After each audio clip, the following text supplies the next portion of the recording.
আসসালামু আলাইকুম। কাছে এবং দূরে যে যেখানে বসে আমার ভিডিওটি দেখা শুরু করেছেন সবাইকে জানাই অসংখ্য ধন্যবাদ। কালকে রাতে অনেক বৃষ্টি হয়েছে, তো সকালবেলাও কিন্তু আকাশে অনেক মেঘ জমেছিল আর অনেক বাতাসও হচ্ছে। মেঘলাময় একটা দিনের ব্লগ আজকে আমি আপনাদের সাথে শেয়ার করছি। ভিডিওটি দেখতে দেখতে কারো কাছে যদি একটু হলেও ভালো লেগে যায়, প্লিজ একটা লাইক দিয়ে ভিডিওটি কন্টিনিউ করার জন্য সবার কাছে অনুরোধ জানাচ্ছি।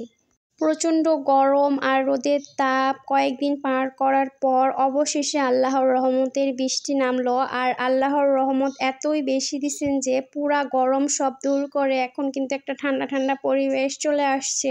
আল্লাহর রহমত থেকে কখনোই নিরাশ হওয়া ঠিক না। যিনি প্রচণ্ড গরম দিয়ে সবাইকে পুড়িয়েছেন, আবার তিনি কিন্তু রহমতের বৃষ্টি দিয়ে সবাইকে ঠান্ডা করে দিছে। তো পশু পাখি মানুষ সবাই কিন্তু গরমের জ্বালায় অতৃষ্ট হয়ে গেছিল। এখন কিন্তু সবাই একটু শান্তি পাবে।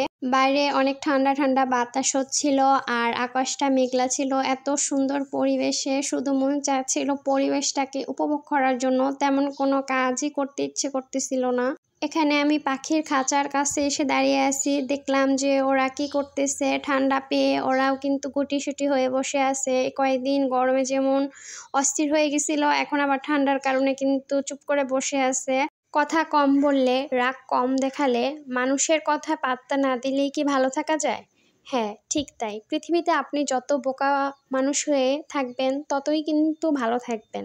যত বেশি কথা বলবেন ততই বেশি বিপদে পড়বেন। যত মানুষকে বিশ্বাস করবেন ততই মানুষ কিন্তু আপনাকে ঠকাবে।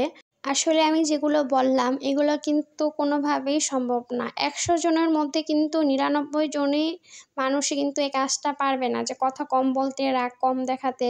কেন পারবে না জানেন? মানুষের ইগোতে হার্ট হবে তাই। যেটাকে আমরা বাংলায় বলি অহংকার। মানে আমাদের অহংকার সবার আগে। আজকে মরে গেলে যে কালকে 2 দিন হয়ে যাবে, এই কথাটা আমরা কেউই চিন্তা করি না। আজকে ওর সাথে ঝগড়া হয়েছে, আমি কেন ওর সাথে আগে কথা বলবো, ও আমার সাথে কেন আগে কথা বলবে না। এই যে একটা ইগো, এটাই কিন্তু আমাদেরকে একেবারে শেষ করে দেয়। মহান রব্বুল আলামিন জান্নাতকে দুঃখ, কষ্ট, ধৈর্য, অপেক্ষা, সবর এসব দিয়ে কিন্তু ঢেকে রেখেছেন। আর জাহান্নামকে ঢেকে রেখেছেন অহংকার, জেদ, সুখ আর সম্পদ দিয়ে। তো যে আমরা যেটাতে অভ্যস্ত হব আমাদের কপালে কিন্তু সেইটাই হবে। আমরা যদি সবর করে ধৈর্য করে দুনিয়াতে থাকতে পারি, অবশ্যই আমরা জান্নাতের ঠিকানা পাবো। আর যদি আমরা অহংকার, জেদ, টাকা পয়সার লোভ এগুলো খুঁজি, তাহলে কিন্তু আমাদের ঠিকানা জাহান্নামই হবে। তো সকল মুমিন মুসলমান ভাইদেরকে আল্লাহ হেদায়েত দান করুক। আজকে একটু রিল্যাক্সে দিনগুলো কাটালাম, তেমন কোনো কাজের চাপই নেইনি। টুকিটাকি রান্নাবান্না শেষ করে তারপর ছেলের জন্য কিছু টিফিন তৈরি করে দিলাম, ওকে মাদ্রাসায় দিয়ে আসবো।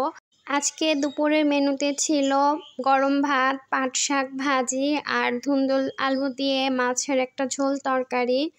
তো আজকের ভিডিওটা আমি এখানেই শেষ করছি।